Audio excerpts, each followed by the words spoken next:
Okay, the Bob Dylan movie. Um, I loved every second of it. I just loved it. First of all, I was in one of those reclining chairs that they have in movie theaters these days, and or a while now. And I had the is it Charleston chews with the sort of marshmallow thing. I ate the entire box of that. I don't even care anymore. I'm eating. I'm eating what I want to eat. And anyway, so I was all set, and I just couldn't believe. I said to Suze, I was like, "Let me get this straight. I'm reclining. Your parents are watching the girls. I'm eating these things, and a movie's about to start about Bob Dylan." So I was already feeling pretty good. I really loved it. I He became him pretty soon into the movie, and I was watching Bob Dylan. Um, I loved the things that stood out to me were, well, first of all, I think the way they did it was absolutely perfect. There's no way to tell that story without making basically a collage of everything that happened. So there were things that overlapped that may have been things that happened at different times, and this one wasn't there, and that's a documentary or a book. This was a movie, then they had roughly 2 hours to cover this huge thing. So I thought they did it really, really well. I mean, it's brilliant. Writers, directors, all that stuff, acting, amazing. Um, but just the way they laid the story out. Uh, I loved when he starts to get a little antsy being the folky guy. You know, um, you really saw how, you know I always knew the basic story, which was that these folkies that had been around a while were doing their thing, and then along comes 19-year-old or 20-year-old Bob Dylan, and not only is he like crazy talented, and eventually shows him he's crazy songwriting talented, but he's just authentic, and he's young. No one was young, really. Dave Van Ronk was older. Pete Seeger was definitely older. Woody Guthrie was on his deathbed. And Dylan, this young punk comes in, and he's undeniable. So watching him become like the leader of the whole folk movement eventually, and then him getting just turned off of it, wanting to move on, didn't want to be that guy. Thank God, because he would have been in the folk section forever, and he would have been a time period, a place and a time. Um, and the great incomparable artist that he is was like, screw that. And I loved the part where he's walking down the street and the sidewalk, and all of the street performers, the folkies are there, like kind of like the clones or the wannabes, or it's like, when the first thing he saw in the movie was the guy singing and playing tambourine, obviously a nod to Mr. Tambourine Man. Um, and then and then he's surrounded by them. There's like three of them now, and one guy's got three tambourines, and the buskers and all that stuff. And you could just see he was just like, I gotta get out of here. Um, and he went electric, which was the natural progression.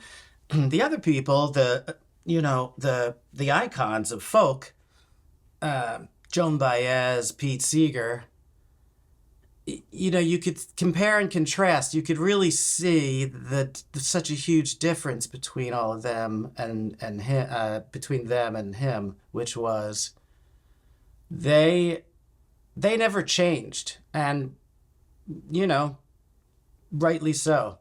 Um, every time and any time Joan Baez sings, she always sounds exactly the same, which is great for a career, actually, to be that dependable. I'm envious of anybody that can have their own sound and make it last forever. But it was always Joan Baez. It's always, you get what you get. Pete Seeger, you get what you get. Peter, Paul, and Mary, you get what you get. With Dylan, he's a wild card. And that's what's a whole different game. The risk and the uncertainty and the mystery, obviously. Um, and so he all of a sudden was not something that, was a playing in somebody else's game and being what they wanted to be. He was like, and now if he had gone electric, but the songs were not as good, it would have been that would have been that. That would have been how his career kind of ended, you know, on a weird note. Oh, and then he tried to be something he wasn't. But the electric thing was accompanied by more genius songs. Just come on. If you're going to go electric, it helps to have Subterranean Homesick Blues and Like a Rolling Stone. And it takes a lot to laugh. It takes a train to cry, etc., etc. So that was like a triple threat. Electric, more ridiculously classic, immediate songs, and still young. He was like, what, 24 when he went electric? I thought it was really, and I knew all of these things, but seeing it laid out, was so great. It was so great to see kind of what I imagined in my head. And most of it matched up pretty well, especially when they showed Al Cooper in the studio. And I read his book, Backstage Passes, several times years ago. And that book is just unbelievable, his story. But I pictured exactly the way they played it out, where he's like, we have guitar players already, and then he just, I always feel like I would have liked to have been a Bob Dylan person in my life, but I think I'm more like an Al Cooper, where I'm like in the studio and somebody tells me no, and I'm like, all right, cool, all right. Let's see what I have to do to make this happen. And that's what Al Cooper did. He's just like, fuck it. And walks in and, nobody's sitting there. I would have done the exact same thing. And his organ part is like not a little part of like a Rolling Stone. And so great. And so great that Bob Dylan wasn't like, hey, get out of here. That was my Bob Dylan impersonation. So I loved that. I loved, I got like the chills or a tear. I don't know what it was when the audience was singing along with The Times They Are a Changin', every time that refrain came around. And I don't know if that's how that played out, but that hit me differently than I thought about that before. I could see that happening, where they're like, yes, he's saying it. He's saying what we're thinking. Fuck them. He's saying it, and at the end of each verse that he's saying what we've all been feeling and thinking and putting it into words. The refrain is, hey, fuck you. The times are changing, asshole. So they would, sing along, the times they are, and they sang along louder each time it got to that part. That was great, and that really stays in my head. Whilst I enjoyed looking at the Joan Baez in there, I did think they made her just I guess that's my only critique, like a little too sexy. I never got the feeling. I always struggle with the fact, I guess, that he and Joan Baez did have an affair. I guess only because when you watch Don't Look Back, he's completely blowing her off, and she's like a third wheel, and you know, no offense to her, but she's anything but sexy. Beautiful in that Joan Baez way, but certainly not a seductress. But I guess that was a little after the fact, obviously, not as early on. But I don't know. You never saw them walking arm in arm or kissing or anything. Certainly not in a romantic way that you saw Sue's Rotolo. I always say Rotolo. Um, uh, the Allen Ginsberg guy was great. Um, I thought it was really cool that and I knew this, but that he went back on stage after. It's kind of amazing that he went back on stage and played acoustically after he had his, moment, uh, life changing or music changing moment in the history books, going electric. Especially when he was like, "Let's get the hell out of here." Um, but I guess that's what makes Bob Dylan. He may be an asshole to people over the years. I don't know how you can't with being somebody like him, being put in the positions that people put him in. But I thought it was pretty cool that he went back out and did. He could have been like, "Man, this is gonna go down in history, man. Fuck them."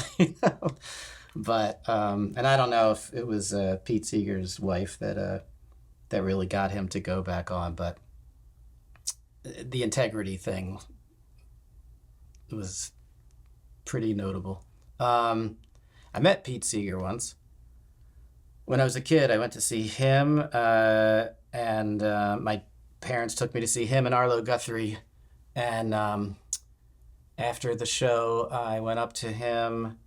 I got his autograph. I shook his hand, and of course, I said, "I'm going to be up there like you one of these days." And he said, "All right, son." Very, very tall.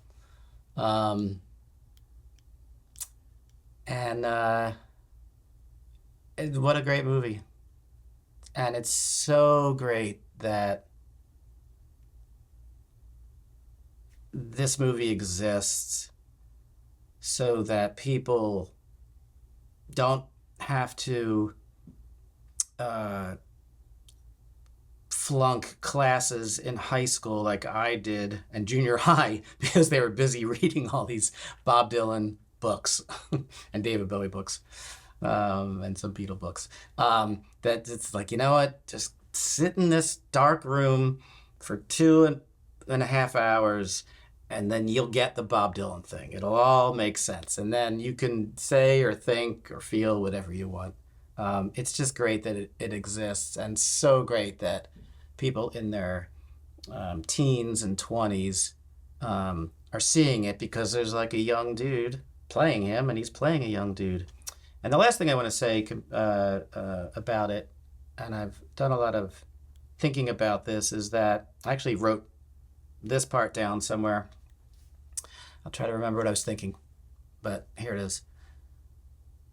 Uh, the fuel, you can have talent and you can know how to write songs and have something to say, but you need you need fuel to make it go. It can't just be like, write a song, I'm gonna go. You've seen people um, play here and there, and that's it. It's Dylan he had anger is the fuel, I guess is what I'm trying to say. Some kind of anger or frustration or a motive, and he had that to a point when he got to New York, which was like he said when he was on stage and everybody's like, boo, let's get the fuck out of here. Seems like that's how he felt in Hibbing, Minnesota, in Duluth, Minnesota. Okay, let's get the fuck out of here. And, to himself. And he left that world. And he arrived, he wanted to go see Woody Guthrie and he wanted to go to Greenwich Village. So he had that sort of like, some kind of anger or itch, motivation. And then he had the let's get the fuck out of here feeling when everybody was copping and sort of capitalizing and just doing the folk thing and making him, like I said, the leader of the folk thing. Then he had 10 times more anger. And that is what catapulted him. And the electric thing was the translator. And I thought about that a lot because I think that's what makes it difficult when you stop having that anger, that healthy anger. That anger absolutely propelled me to achieve whatever I achieved in music. I have my little wall of fame out there, and when I look at it, I'm like, Jesus, I did a lot of stuff. I really just did a lot of things, and things happened, and I got an award for this, or I didn't do well with that, but then that happened, and it was like, man, I'm not stopping. I'm just gonna keep, writing and doing and getting off the mat and coming back, and that is clearly the fuel that a career needs. And I still, I can't afford to have that kind of anger anymore. It still works for me. There's still enough assholes out there that, that make me go, oh yeah? But, I'm a husband and I'm a dad, and, you don't want to spend your life like that, being angry and touring because you're trying to prove something. So that clearly, though, is the secret sauce. And there was something else I was going to say, but I can't remember what it was. Anyway, all that to say, I loved the movie. Great movie. So long. It's been good to know you.